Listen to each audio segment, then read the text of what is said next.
Hi, hello again and welcome back to my channel. Thank you so very much for clicking on this video. I hope you enjoy. Today we will be covering the case of French actress Marie Trintignant and French rock star Bertrand Cantat.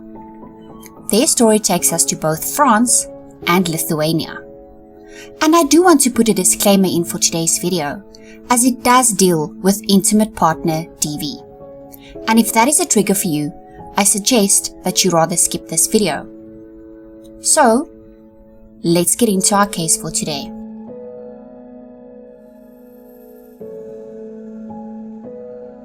Marie Trintignant was born on 21 January 1962 in Boulogne-Billancourt, which is a very wealthy and prestigious commune in the Parisian area. It is in fact one of the wealthiest regions in the Parisian area and in France. Marie was born to French actor Jean-Louis Trintignant and his second wife, director, producer, and screenwriter Nadine Marquand. With such a powerhouse couple in French films, Marie was set for stardom herself since birth. Marie first appeared on screen at the age of 4 in My Love, My Love, which was directed by her mother and starred her father. However, her childhood would not be free of tragedy, unfortunately.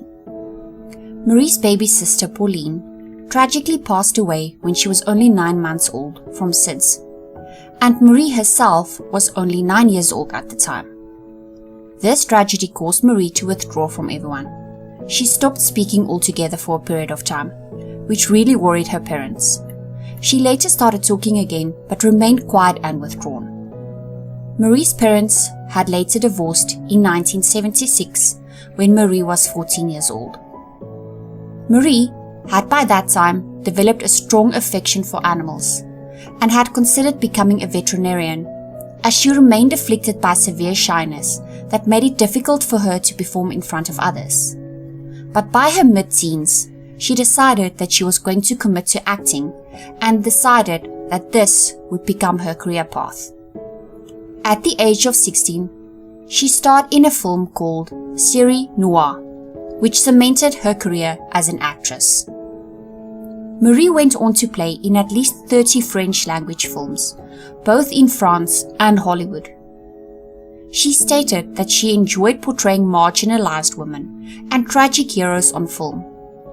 She enjoyed playing characters who allowed her to speak for those who don't deserve to be spoken for. She was also known for being well-rounded in that she could perform in both comedies and tragedies. Marie had been married twice, and she was also the mother of 4 sons. In early 2002, she was still married to her second husband, director Samuel Benchentry, when she started doing research for a movie. And she went to a concert for a band, Noir Désir, and at the after party, she met the lead singer, Bertrand Cantat, and the two were instantly infatuated with each other.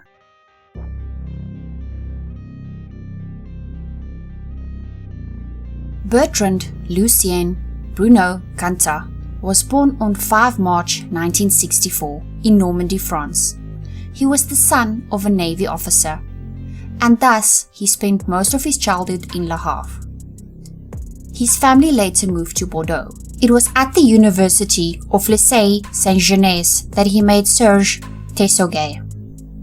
They shared a love of music, and they decided to form a band. While on summer vacation, they met Dennis Barth, who would become their drummer, and later Frédéric Vidalenche, who would become their bassist. They formed the band Noir Désir in 1980, of which Bertrand became the frontman. Although they had very poetic lyrics and their music was heavily influenced by the dimming punk scene from England, this did not bring them overnight success. They spent years playing in local pubs and clubs, and they finally had their big break when they released an album in 1987.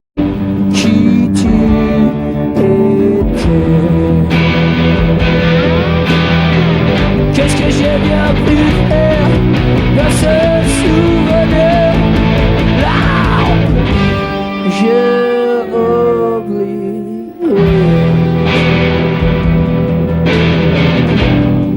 ne t'en veux pas. Je ne te vois pas.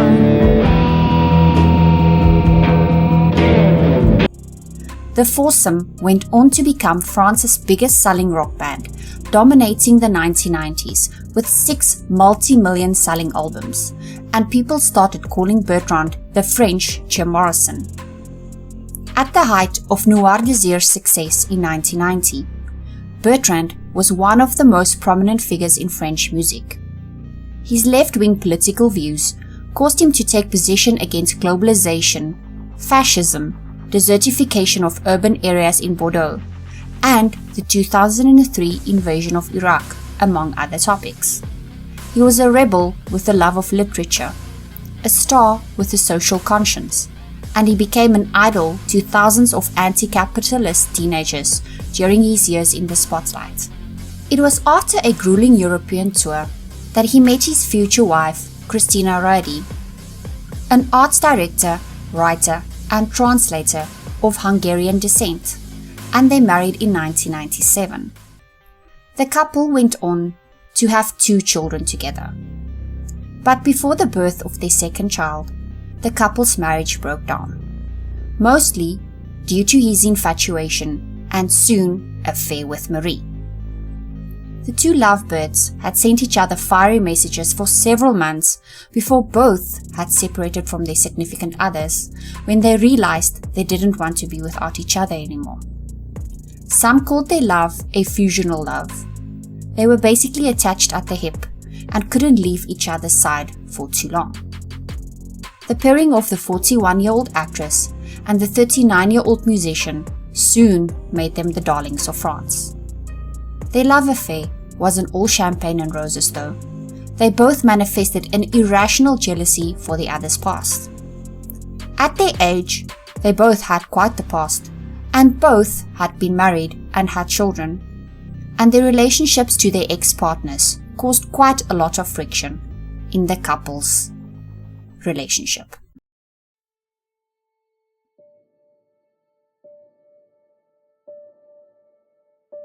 In July of 2003, Marie traveled to Vilnius, Lithuania with her mother, her brother, and her 17-year-old son, so she and her mother could finish work on Colette, Une Femme Libre, a television movie in which she played the starring role. Bertrand, however, would not leave Marie's side for too long and decided to join them. The shoot was going really well, but the cast and people working on the film noted how attached Bertrand was to Marie, often interrupting shoots by phoning her or showing up on set. I'm not here to do music or to play concert, or I'm just here with my love, the girl I love. Nothing except the girl I love. That's the only thing I can love more than music. On the evening of 26 July, they were in a hotel room together in Vilnius when an affectionate text was exchanged between her and her not yet ex-husband. She read the text to Bertrand, but left the last part out. A part of the text that he would soon see for himself. And that text caused him to fly into a jealous rage. He felt that the way that she spoke to him was way too lovey-dovey, and they got into a huge argument because of this. Bertrand harassed the actress throughout the night by continuously questioning and accusing her about her relationship with her ex. But the actress refused to give in to his jealousy. The harassment to which he subjected her lasted all evening, so much so that in the early morning hours of the 27th, while she was in the bathroom, Bertrand had committed the irreparable, and he beat her so severely that she went unconscious. Bertrand soon experienced a moment of clarity. He tried to wake her up, but she wouldn't, and he decided to take her battered body and tuck her into bed.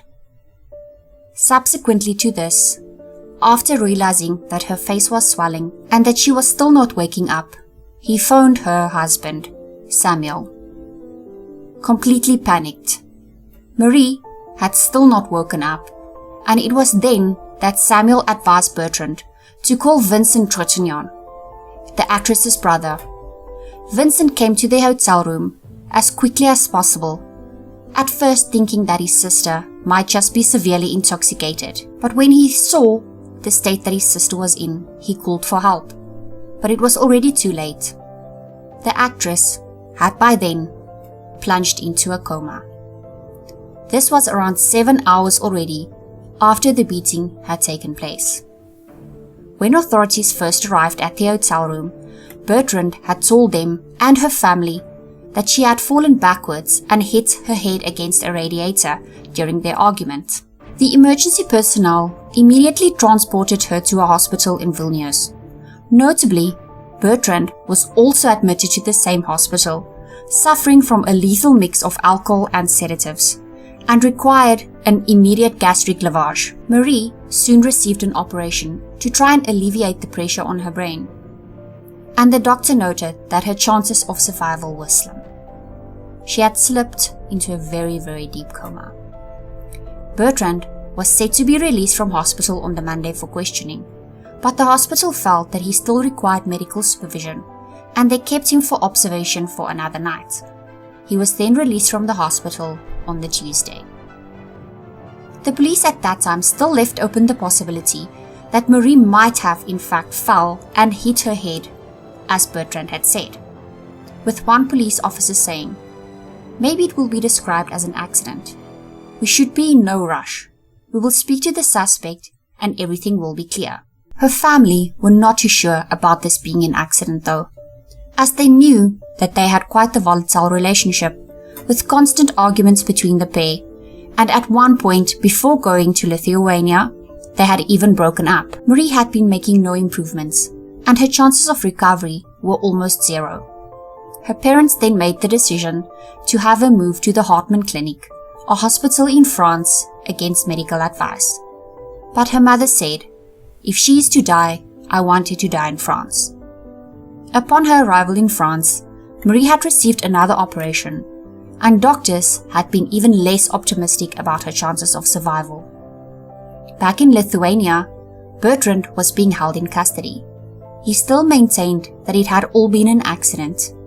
He told the police that the couple had a fight that had gotten out of hand, and that Marie had fallen backwards and hit her head, as he had previously told her family. He appeared in court for the first time on 31st July, and during this appearance, the judge had decided to extend his detention until 14 August, so as to continue the investigation and allow for more evidence to be gathered.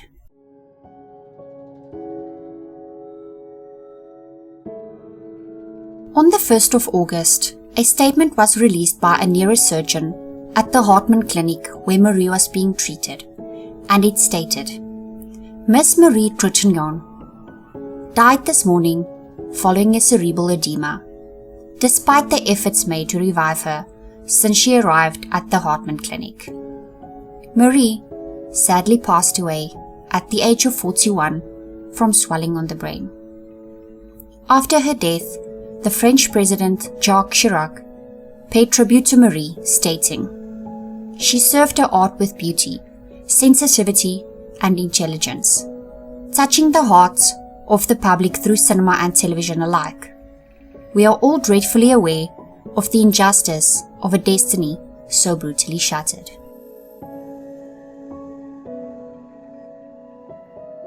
An autopsy was done on Marie, and the results revealed that Marie was actually struck in the head and face at least 19 times, and it was also found that she was repeatedly shaken.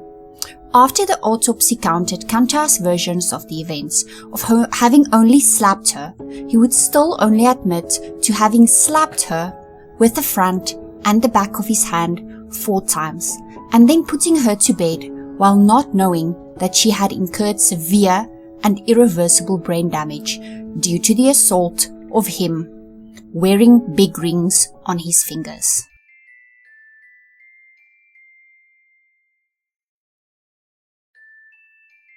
Bertrand Cantat was still in custody in Lithuania by this point, and already under investigation by their local prosecutors. but a separate formal investigation was opened in France. This formal investigation was one step short of charges being pressed against him in both his and Marie's home country of France. Extradition to France was not being considered, however, despite the existence of the separate French inquiry. On the 21st of August, he was questioned for the first time by a French judge. By that point, no final judgment had been made on whether Marie's death was accidental or not, and he was still being suspected of accidentally killing Marie. He had, however, since admitted to in fact slapping her. Bertrand arrived for questioning at the Vilnius prosecutor's office, in handcuffs and with a jacket over his head, with photographers waiting outside to get a picture of him. During this questioning, the Lithuanian authorities also brought in 2 witnesses and questioned them. The first was a British man that had been occupying a hotel room next to the couples, who said that he heard them arguing on the evening of 26 July, but that he did not understand what they had been saying. The second was a Lithuanian assistant director on the set of Marie's film project, and he had described the couple's behavior prior to the argument, stating that they were always around each other, and that their argument had started at a work event previously that night, and that the atmosphere around them was tense. Meanwhile, toxicology reports also came back, and it showed that Bertrand had no illicit drugs in his system on the night in question, but that he had severe amounts of all alcohol in his system, as well as faint traces of tranquilizers. His lawyer afterward made a statement to the press saying that the singer felt responsible for Marie's death. Wow, no shit, Sherlock. He stated, Bertrand is not seeking to evade his responsibilities. He never thought that it could end this way. I have the feeling that his life no longer has any meaning. When asked what Bertrand was questioned about, he stated that his client had given an account of his extraordinary year-long relationship with Marie, and why, that evening, things had unfortunately degenerated. Questioned further by journalists, he was asked whether his client was still saying that he only gave Marie a slap, to which he replied, he never said that. He never said that he only slapped her.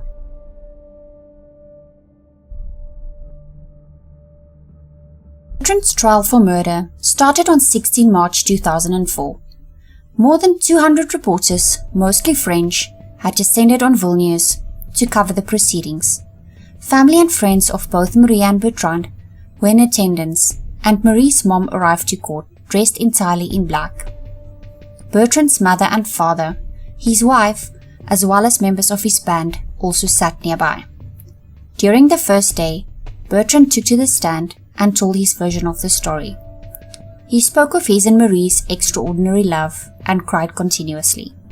I don't understand. I just can't understand, Cantat told the court. We lived an extraordinary moment. I loved Marie with all my being. I loved her and I'll always love her. I think of her each second, and I'll always think of her. I can't erase her from my memory. During his testimony, he confessed to giving Marie 4 hard slaps, but told the court that her death was an accident. He said, Marie lost control and I lost control. He stated that Marie became angry and that she slapped him first. He said that they both were drunk, that he slapped her and she fell backwards and hit her head. He stated, I should have left, should have never have done that, of course. I lost control. Everything happened so fast. Never did I want things to happen that way. This hand should never have risen, and I do not accept myself having raised this hand. He was also allowed by the court to address Marie's family, and to them, he said, I love Marie's children. This was a moment that was completely beyond us. I want to tell them that Marie did not die of hate, and I also want to say that there are other people in this story, my wife and my children. And then he started crying and kept saying that it was an accident.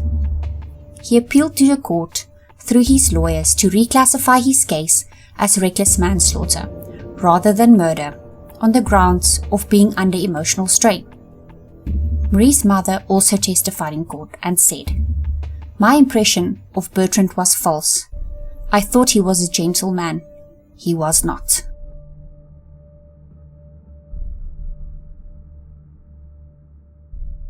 On Wednesday, 17 March 2004, Bertrand's estranged wife Christina took to the stand and testified. Of Bertrand, she said, "He's an honest man, very good and very gentle," and denied that he had ever been violent towards her. She said, "I could never have lived with a liar, a macho man and a beater." Marie's estranged husband, Samuel Benchentry, also testified saying that Bertrand was jealous and cried for himself more than he did for Marie. He also told the court that Christina had actually told him that she had been the victim of violence from Bertrand and that he hit her and even chased her with a knife. He added that the day after Marie was beaten up, that Christina had told him the same thing had happened to her, something that Christina denied ever saying.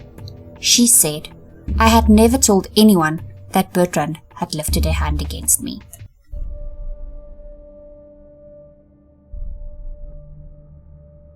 During closing statements, prosecutors demanded a minimum of 9 years to be served by Bertrand.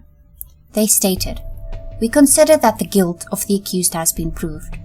Mr. Cantat was fully aware of his actions and could not have been unaware of their seriousness."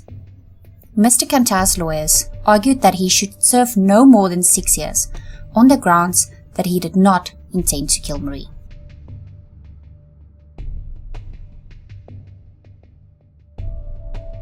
Although the singer's lawyers wanted a reduced charge of reckless manslaughter, which carried a lesser penalty, he was convicted of the slightly more severe murder with indirect intent and sentenced to 8 years in prison. Cantat remained impassive as the verdict was announced. The presiding judge said, "According to the judge's opinion, the guilt of the accused is indisputable." He noted that, however, it was understood that Bertrand did not want the consequences of his acts. When asked if he understood the sentence, Bertrand replied, "Yes."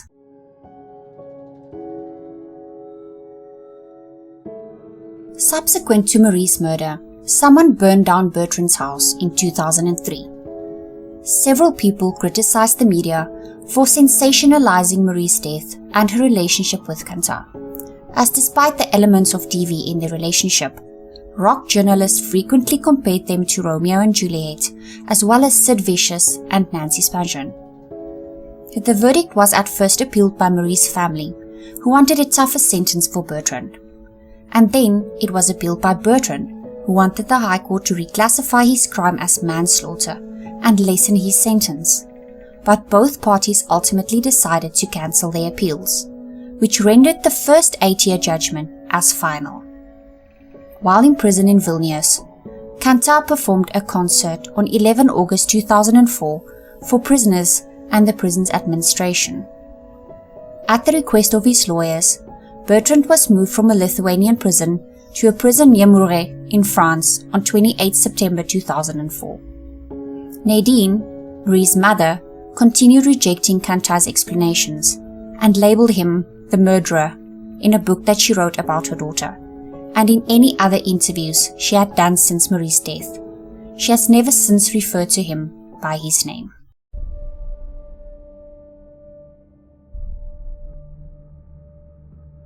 Bertrand was released from prison on parole on 16 October 2007, after serving only 4 of the 8 years of his sentence due to good behavior.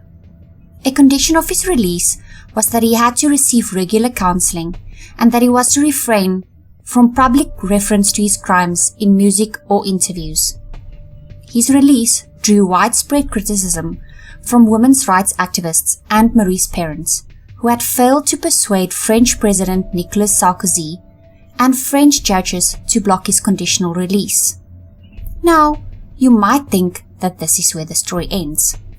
But Marie's death resurfaced again in the media almost 3 years after Cantat's release, when on 10 January 2010, Bertrand's ex-wife Christina Radi took her own life.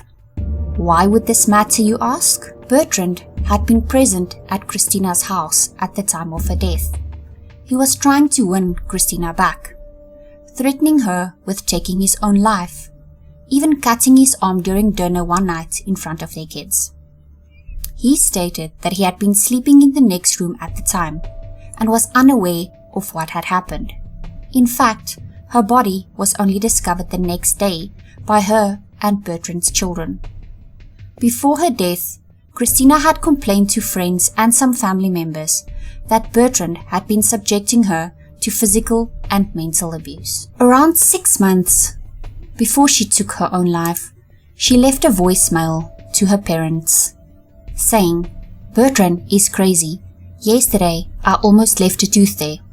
My elbow is completely swollen, and unfortunately some cartilage has even broken. Hopefully, if I have the chance and it's not too late, I'll move to another country and I'll just disappear because I have to disappear." Magistrates in Bordeaux conducted an investigation against Cantat to judge if he should be charged with culpability in Christina's death. It was found that she left the voicemail saying that he threw items at her, but that she never complained that he physically assaulted her. And it was also found that Christina's parents also spent a week with him after her death, and the authorities ultimately decided to not press charges against him. In October 2010, 3 months after his probational status of release ended, he was declared as having completely served his sentence. He immediately resumed his musical career with a gig in Bordeaux. His re-entry into the public and music scene once again angered women's rights groups and Marie's family. On 30 November 2010, Noir Désir announced that they were splitting up for good.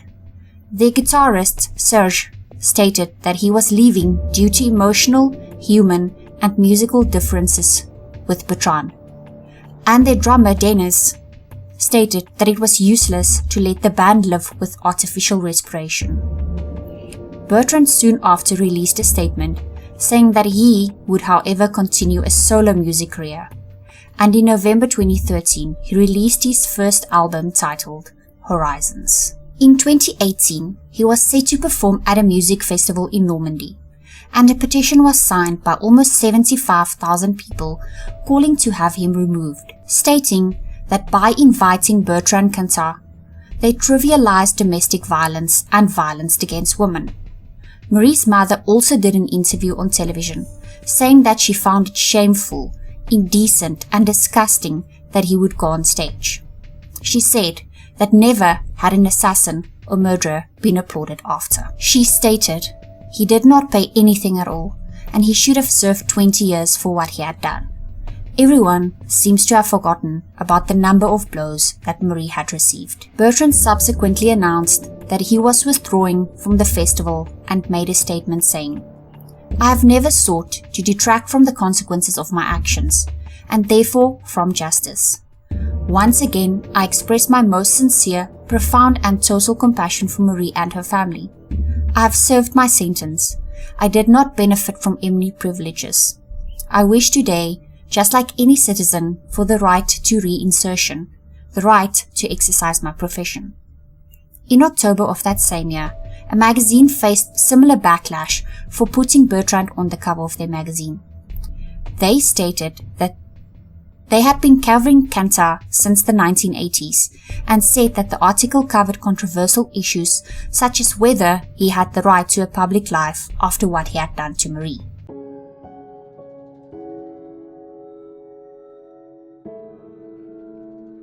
Marie's father, Jean-Louis, passed away at the age of 91 in June 2022.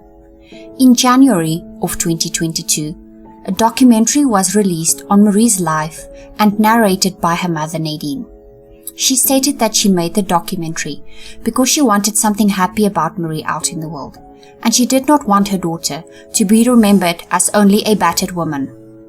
When asked what she feels toward Bertrand, she said, "A destructive feeling. I will never forgive. There's not a question for me to forgive him.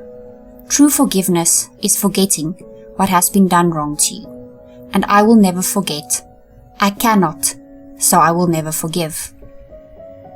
Marie would have turned 60 in 2022. So that is it for today's case, you guys. I would love to hear your opinion on this case. What do you feel about the fact that this man served only 4 years for what he did, and the fact that he was even given only an 8-year sentence, and then afterwards he went back to the stage and making music like nothing had happened? I understand that people have to reintegrate themselves into society after serving time, but the fact that you would go on stage and be like a role model or have people looking up to you and things like that after you took someone's life, I feel that's unacceptable, but that's just my opinion.